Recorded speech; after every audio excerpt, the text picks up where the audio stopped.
tumewaiteni hapa kama mnavyojua kwamba kwa mujibu wa katiba ya Jamhuri ya Muungano na katiba ya Zanzibar, kila baada ya miaka mitano tunafanya uchaguzi, na tuliingia mwaka wa uchaguzi na tumemaliza uchaguzi baada jana Tume ya Uchaguzi wa Zanzibar kutangaza matokeo ya urais wa Zanzibar. Sasa tukaona si vyema leo tuitaneni hapa basi na sisi tuzungumze kama msemaji wa Chama cha Mapinduzi hapa Zanzibar. Kwa maana kwamba kwanza nichukue fursa hii kuwashukuru wananchi wa Zanzibar kwa kuendelea kudumisha amani na utulivu na mshikamano kabla ya kampeni, wakati wa kampeni, wakati wa uchaguzi na baada ya matokeo ya uchaguzi. Mpaka sasa hivi nchi yetu ni shwari, watu wanafanya shughuli zao. Kwa kweli nawashukuru sana wananchi wa Zanzibar kwa kuendeleza kudumisha amani na utulivu. Lakini pili, nichukue fursa hii kuwashukuru wananchi wa Zanzibar kwa kuendelea kukiamini chama chetu, kuendelea kutuchagua.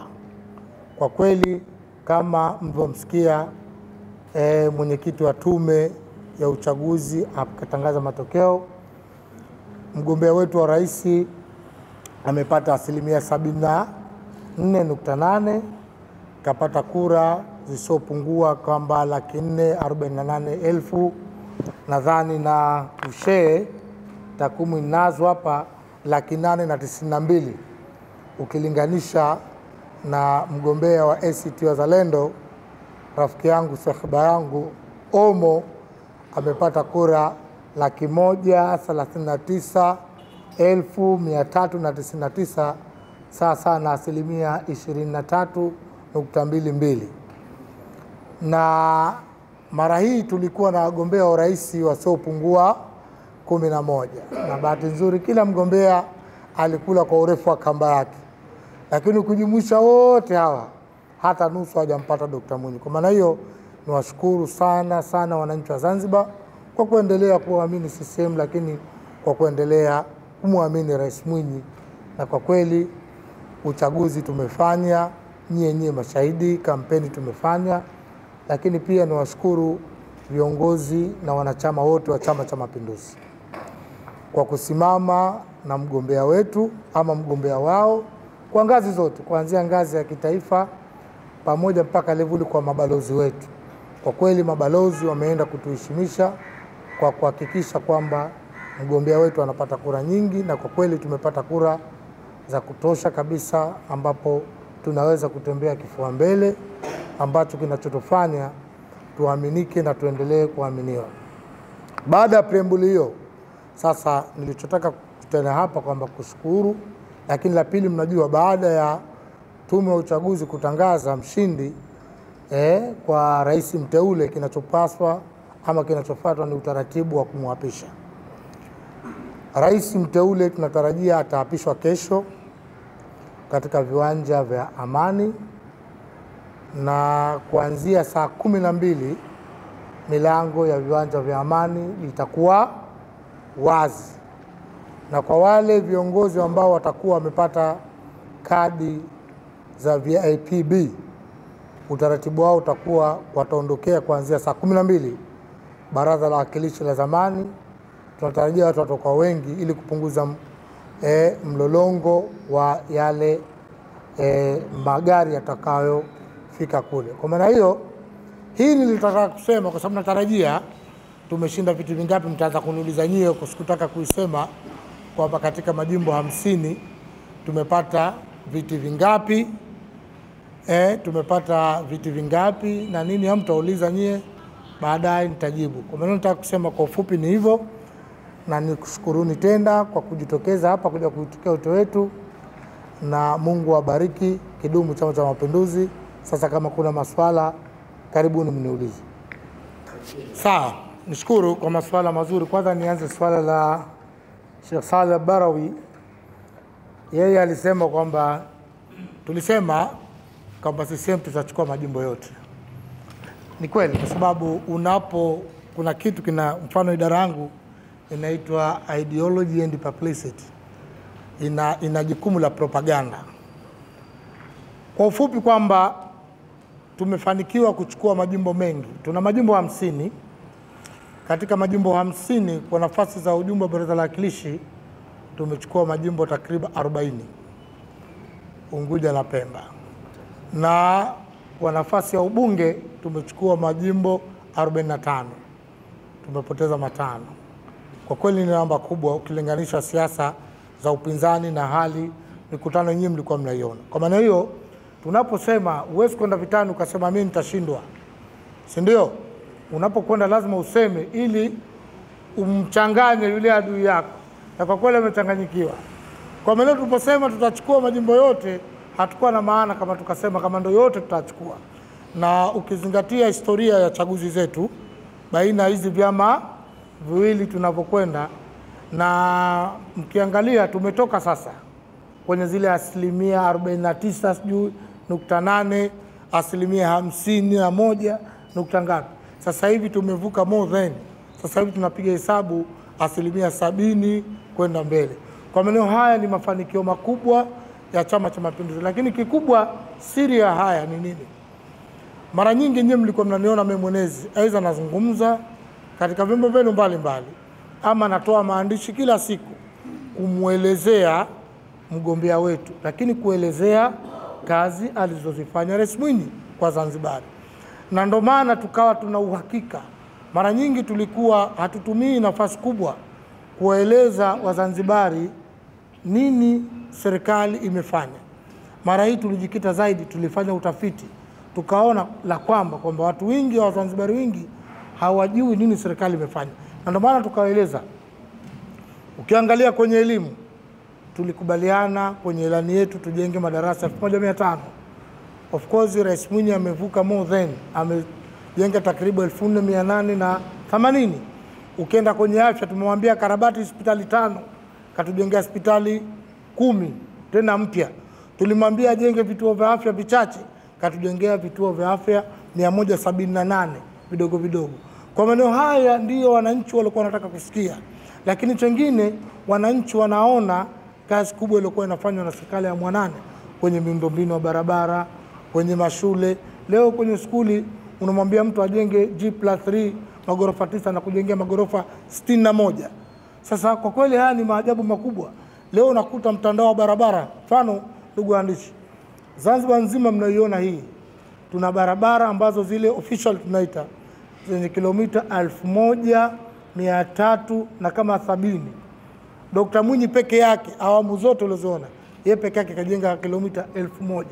Leo kuna shehia utakapokwenda usione alama ya barabara.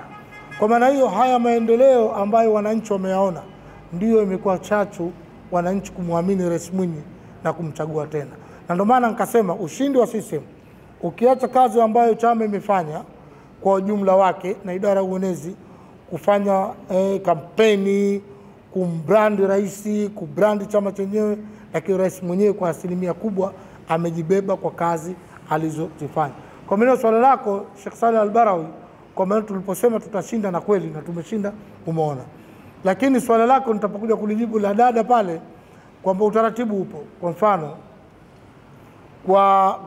kwa hayo ambayo mtakaje kuyasema mbele. Lakini chengine uliulize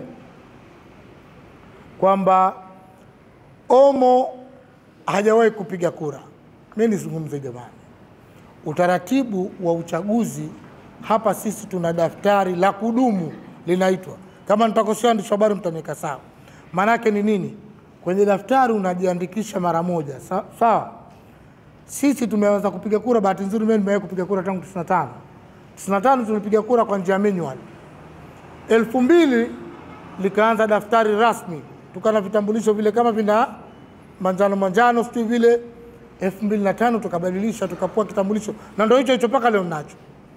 Osman Masudi Osman tangu mfumo wa vyama vingi hajawahi kupiga kura. Na haya maneno sikuyasema mimi, yalizungumzwa na tume wenyewe.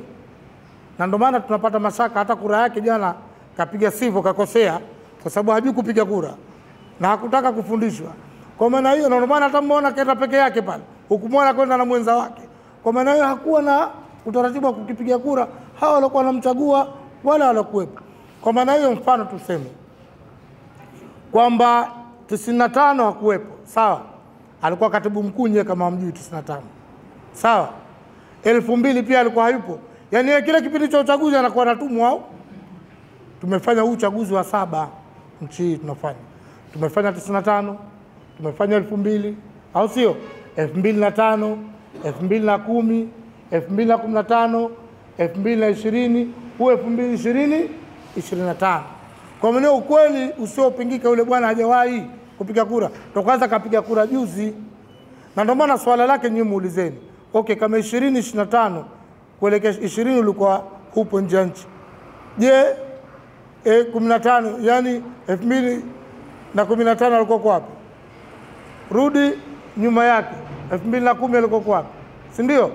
Kwa maana hiyo yule jamaa hajawahi kupiga kura, tokaza kapiga kura na ushahidi. Na mnakumbuka nyinyi waandishi wa habari, niliwahi kusema mimi hapa, aje na kitambulisho chake kile cha zamani kile, mimi nitampa mwandishi milioni 10. Mnakumbuka? Mimi nikatoa changu, alete cha kwake, atakuleteeni kipya cha juzi. Kwa maana hiyo swala lako yule bwana hajawahi kupiga kura kweli, na kwa ushahidi, na kauli yangu sifuti mpaka leo. Aje na kile cha zamani, si ndio? Alafu muulizeni kapiga kura wapi, kituo gani? Sawa? Hajawahi kupiga kura. Ndo kwanza mara hii ya kwanza kwa kuwa anagombea urais ndo kapiga kura. Nadhani swala lako nimekujibu. Lakini Rashid, ulisema kwamba hayo majimbo, nadhani nimeshasema. Shafahamu bado madiwani ambayo data yake sababu zake bado asijafika ofisini kwangu vizuri. Lakini nataka kuhakikishia kwamba katika majimbo 50 nafasi ya wawakilishi CCM tumepata majimbo 40, na kwa upande wa kisiwa cha Unguja tumechukua yote, na taarifa kwa wadi bado zinakusanya kwa kisiwa cha Unguja zote tumeshinda CCM.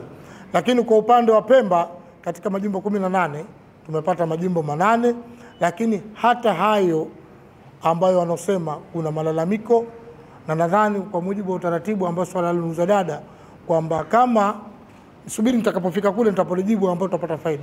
Kwa maana tumepoteza majimbo 5 katika majimbo 50 kwa level ya ubunge. Nadhani swala lako lilikuwa liko hapo Rashid.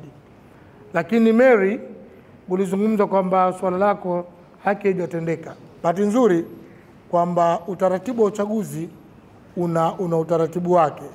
Shafahamu kwamba ukuridhika, umeruhusiwa kwenda mahakamani, unakwenda mahakamani kwenda kupinga matokeo, unakwenda na ushahidi wako. Mahakama ikiona kweli basi inaweza katengua matokeo, hilo lipo kama kawaida. Lakini swala lako jingine kwamba na hili hata kwa wale majimbo ambayo yani hili jambo liko pande mbili. Sisi wenyewe hayo majimbo tunasema Pemba tumepoteza, si ndio? Stili bado wagombea wetu na wanalalamika. Sawa? Wanasema wameshinda, haki hakutangaza. Na mimi nitoe fursa hii, sababu yeyote mtu kama ana ushahidi, anahisi kweli haki haikutendeka, ana haki kwenda kudai kwenye vyombo vya sheria, peleka ushahidi, ili ushahidi ukikamilika ikionekana atarejeshewa haki yake. Na hili kama mtakumbuka sio geni, liliwahi kufanyika by election Pemba, mnakumbuka? Majimbo ya Pemba, unakumbuka? Alitangazwa mgombea wa chama fulani, akaepili mahakamani, kaonekana kweli, akarejeshewa haki yake. Kwa maana swala hili la kupinga matokeo lipo wazi kisheria, unakwenda mahakamani kupinga na unarejeshewa haki yako. Lakini wanasema unahitajika reform kwenye masuala ya uchaguzi. Sawa, tusubiri wakati ufike. Sawa, kama tutaona kwamba kuna mapungufu kwenye uchaguzi, mfumo wa uchaguzi, basi. Na ndio maana tukasema kwamba tulivyoanza 95 sio sasa hivi, si ndio? Kama mtakumbuka zamani ilikuwa winners take all, si ndio? Ukishinda hata kwa kura moja unatangaza. Lakini tuna mabadiliko makubwa. Tulipokuja mabadiliko ya 10 ndio ikaweka GNU ikasema kwamba mtu akapata 10% ata join. Kwa maana mabadiliko kwenye mifumo ya tume kama ni kitu ambacho sustainable cha kudumu ni jambo la kawaida. Uchaguzi tunafanya inaweza kana baada ya miaka 30 ikaja vitu vipya, baada ya miaka 35. Kwa maana ni vitu ambavyo vya kukaa wadau na ikaona kutokana na mazingira na hali ya wakati wa nchi nini inahitaji. Kwa maana swala la reform watakapoona wakati ukifika huko, lakini kwa sasa ndo tume hiyo kwa mujibu wa sheria iliyokuwepo, sheria namba 4 ya mwaka 2018 imesimamia utaratibu na imetangaza matokeo kwa mujibu wa sheria hiyo. Lakini CCM kuwasiliana na ACT ni kawaida. Sisi ni chama kinachoongoza nchi, ni chama ulezi. Sisi tunawasiliana na vyama vyote kwa maslahi ya nchi. Na mmemsikia pale Rais mteule Dr. Mwinyi alizungumza wazi kwamba yeye ataendelea kuwaunganisha Wazanzibari na yuko tayari kufanya kazi na yoyote ambayo yuko tayari kufanya kazi na yeye. Na kwa mujibu wa matokeo haya, automatically kwa mujibu wa mabadiliko ya katiba ya Zanzibar, mabadiliko ya 10, inatakiwa chama kilichofuata kishirikiane kuunda serikali. Lazima tutafanya mawasiliano na wenzetu wa ACT. Hilo si hiari, hiyo ni katiba ya Zanzibar tulofanya mabadiliko ya 10. Unamwambia mtu atakapata 10% utajoin naye. Sasa mtu ana 23%, kwa nini usimshirikishe? Lazima utakaa naye. Sasa hapo mawili, wao kukubali kutokubali, hiyo yao wao, lakini kuhakikishieni tu wakija ndivyo tunapotaka tujenge nchi yetu, tushirikiane, tuongoze kama tulivyoongoza. Wakisusa wenzao tutakuwa na sekta endelea tu kuongoza serikali, na wasiwasi wakisusa wale wengine watapata storoway. Sasa shauri yao. Kwa maana mimi ninachotaka kusema kwamba uchaguzi umekwisha, matokeo yamepita. Kwa maana hiyo waje wenzetu tuendelee kuwatumikia Wazanzibari kama tulivyofanya miaka 5 iliyopita. Swala jingine niliulizwa, tumepata katika maeneo ya ACT. Of course ni kweli imezoeleka mara nyingi Pemba ni ngome ya upinzani, lakini kulikuwa kuna sababu. Mimi nideclare wazi kwamba zamani tulikuwa hatufanyi kampeni vizuri, hususan kisiwa cha Pemba. Tulikuwa tunasema kule bwana hata tukifanya nini hatuchagui. Kumbe sio, wale ni binadamu, wanabadilika na wanaona. Na nirejee tena hapa nimpongeze kwa dhati Rais Hussein Ali Hassan Mwinyi. Kwa kweli Rais Mwinyi kazi aliyoifanya kwa visiwa vyote vya Unguja na Pemba imefanya wananchi wa Zanzibar wamuamini. Kwa mfano tu, dada yangu Mary, nikwambie, unajua kwenye level ya uongozi, kwenye level ya kisiasa, mawaziri, leo Rais Mwinyi amechagua mawaziri 6 kutoka kisiwa cha Pemba. Kiacha makamu wa pili, kiacha makamu wa kwanza, tuna waziri wa tawala za mikoa, local government, anatoka Pemba. Tuna waziri wa elimu anatoka Pemba. Tuna waziri wa nchi ofisi ya makamu wa kwanza Harusi anatoka Pemba. Tuna waziri wa kilimo anatoka Pemba. Kuna waziri wa uwekezaji Sharifu anatoka Pemba.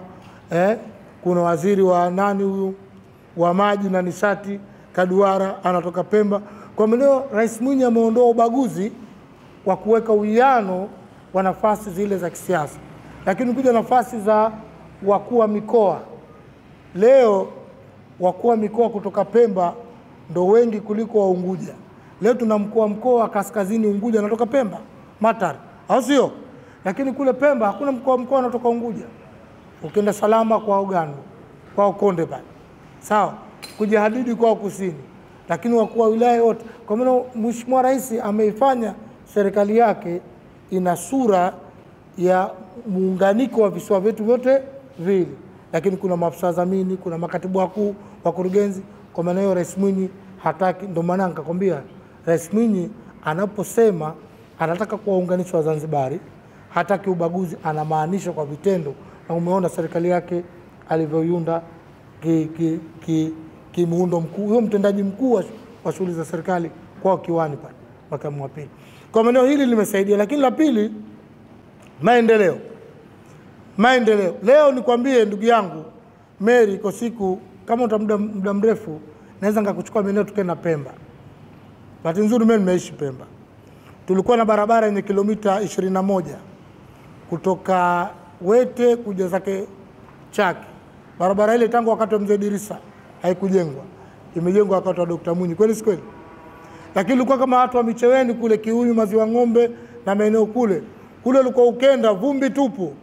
Leo kuna lami tupu, kuna maskuli makubwa, kuna hospitali ya kisasa, lakini kuna miradi mikubwa ya uwekezaji. Kwa maana haya leo Dr. Mwinyi anafanya leo katika miradi ya maji. Dr. Mwinyi anakajenga matanki yenye ujazo wa lita milioni 1. Kuna matanki 7 ambayo tatizo la maji Pemba kwa maeneo mengi limekwamuka. Na kesho kutwa tayari juzi zimeona mkataba umesainiwa, anajenga matanki mengine 5. Mawili anajenga Mtambo. Sasa haya wananchi wanayaona, barabara wanaziona, lakini pensheni jamii leo hakuna nchi ya Afrika isipokuwa Zanzibar. Ukitimia miaka 70 Zanzibar unalipwa bure na serikali. Wewe kigezo ufike miaka 70 tu unalipwa 50,000 bure. Haya ndio yalombeba Rais Mwinyi maendeleo, lakini tunajenga barabara kutoka mkoani Chake mkoani yenye kilomita 43.5 itakuwa na njia 4. Sasa tunajenga airport ya Pemba, tumehangaika tumepata pesa euro milioni 174. Tunajenga airport ya Pemba ambayo itakuwa na uwezo ndege yote duniani kwenda kutua Pemba moja kwa moja. Ile runway yake ya kurukia itakuwa na urefu wa mita 2500. Kwa maana itakuwa moja katika viwanja vikubwa. Lakini tuna mji wa kisasa, tunajenga nyumba 1000 pale Mfikiwa na Furaha Pemba hiyo. Kwa maana hiyo yale mambo ambayo Rais Mwinyi amewafanya kwa wananchi wenzao wa Pemba ndio walichomwamini kumpa kura. Lakini kikubwa zaidi amani na utulivu. Mmeshuhudia nyinyi chaguzi zote za nyuma, kipindi hicho hapa pitiki hapa. Lakini ujue hasa kama tumefanya uchaguzi sokoni watu wako kama ile, leo mmekuja Kiswandui hapa kama kawaida mnatembea. Haya yote ni mafanikio Rais Mwinyi ambayo amewapatia wananchi wa Zanzibar, na wananchi wa Zanzibar wamechagua maendeleo, lakini wamechagua amani na utulivu kwa wananchi wao. Rashid, umesema pesa zetu za harambee. Hichi chama bwana, chama kina shughuli za kila siku. Sisi tunalipwa. Chama kijenda likizo ati. Tumefanya kampeni, kama kitakuwa kimebaki tutatumia kwa kuimarisha chama chetu. Chama chetu kikubwa hapa Unguja tu tuna matawi zaidi ya 480. Tunataka kufanya renovation, ukarabati na nini. Kama kuna pesa itakayobakia itatumika kwa masuala ya chama. Hii chama kikubwa. Chama kiko paka vijijini. Kwa maana hiyo apati baadaye. Kwanza tunalalamika, lakini sisi tunajua njia za kulalamika. Sawa? Lakini tunalalamika tukijua kwamba kuna taratibu ili ulalamike kwanza ujiridhishe. Kwa mfano nimesema hata mimi nalalamika kati ya majimbo ambayo tuliopoteza Pemba, si ndio? Kuna majimbo sisi tunaamini tulishinda. Sasa ili kulalamika kwetu tunachotakiwa sisi kukusanya ushahidi wetu, sawa? Kupeleka, ndio maana usikii sisi tunapayuka kwa sababu zile taratibu zilizowekwa na tume tunazijua. Tutalalamika, tutapeleka malalamiko yetu, basi malalamiko yetu yakisikilizwa tukishinda mtasikia, au sio? Kwa maana na sisi tunalalamika na tumelalamika mara nyingi tu. Kwa mfano sisi tulilalamika na ingelikuwa tungesikilizwa hata leo Omo asingegombea. Ni wenyewe mnajua. Hata fomu alishindwa kujaza pale, si ndio? Au unasema uongo? Tulilalamika. Wenzio kwa nini wakafu kina engineer Ahmad yule? Yeye alitolewa, si ndio? Yeye akapewa nafasi. Tulilalamika, lakini tukaheshimu maamuzi ya tume. Kwa maana sisi tunalalamika, lakini sisi tuna dhamana ya kuongoza watu. Tunajua njia kulalamika. Na hata hayo mengine unasema tumepoteza hayo majimbo 10 huko Pemba, basi tutalalamika kwa mujibu wa utaratibu uliokuwa wa kisheria. Tukionekana kweli tuna haki, tutarejeshewa. Tukionekana hatuna haki, basi tutaheshimu maamuzi yatakayotoka. Kwa maana hiyo brother Yakubu, tunalalamika tena, tunalalamika sana tu. Majimbo, Jesse anataka majimbo ambayo tuliopoteza. Kwanza Mtambile. Mtambile tumepoteza ubunge na uwakilishi. Chambani tumepoteza uwakilishi. Ole tumepoteza uwakilishi. Ziwani tumepoteza uwakilishi. Wete tumepoteza uwakilishi. Gando tumepoteza uwakilishi. Konde,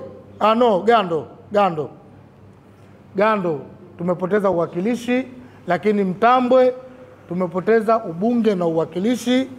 Pandani tumepoteza ubunge na uwakilishi, lakini Wingwi pia tumepoteza uwakilishi na ubunge, lakini Tumbe pia tumepoteza ubunge na uwakilishi.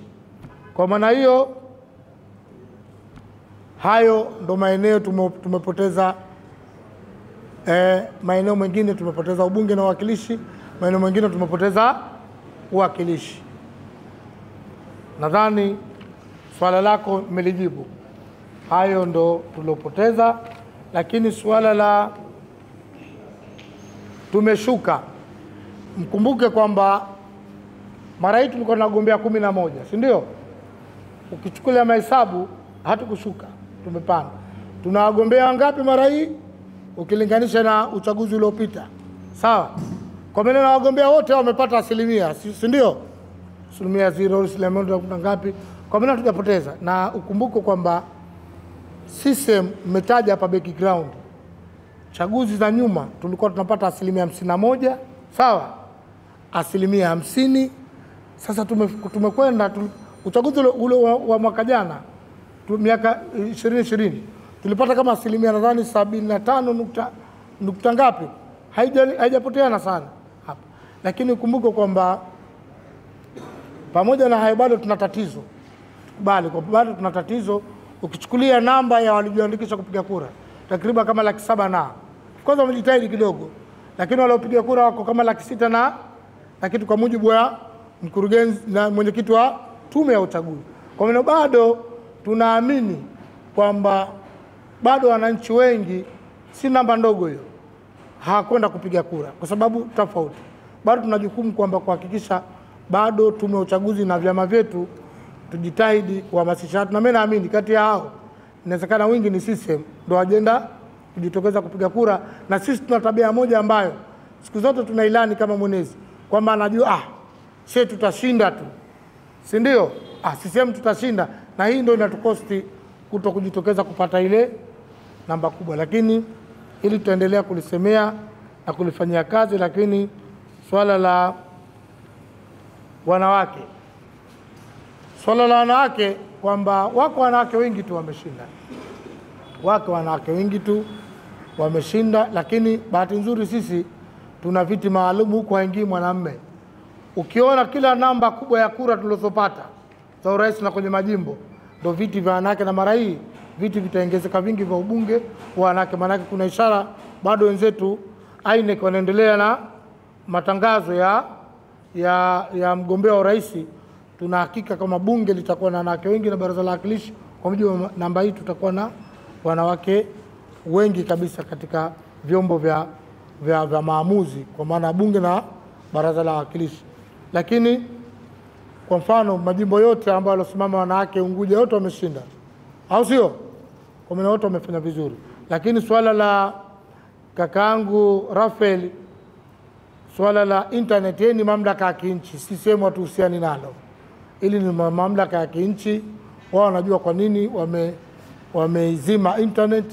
Lakini mkumbuke kidogo, kuna vibaka, sisemi kama wanasiasa, kuna baadhi ya vibaka pale Dar es Salaam kidogo walitaka kuleta ramsha na wameharibu miundombinu mingi. Maana kama mtu unachuki na CCM ama unachuki na serikali, sikaharibu property ya serikali au vipi? Lakini unaenda kumchomea basi la mtu, unakwenda kumvunjia duka la mtu, unakwenda kuchoma kituo cha mafuta kimehusiana na nini? Automatically ni vibaka tu. Wanataka kuaminisha kama za Tanzania kuna fujo, lakini kwa kisheni Tanzania iko salama, hakuna fujo. Wale ni vibaka, na taarifa tulokuwa nazo serikali ya Jamhuri ya Muungano kupitia vyombo vyetu vya ulinzi na usalama wamedhibiti hiyo hali na wanaendelea kupambana nayo. Kwa maana hiyo swala la internet likikaa sawa, basi zitarudi huduma kama kawaida. Ukiachia internet, watu watatopiana vitu sivyo, wataeneza machafuko, na lengo si kueneza machafuko. Lengo palipotokea matatizo yadhibitiwe ili maisha ya Tanzania yaendelee kama kawaida.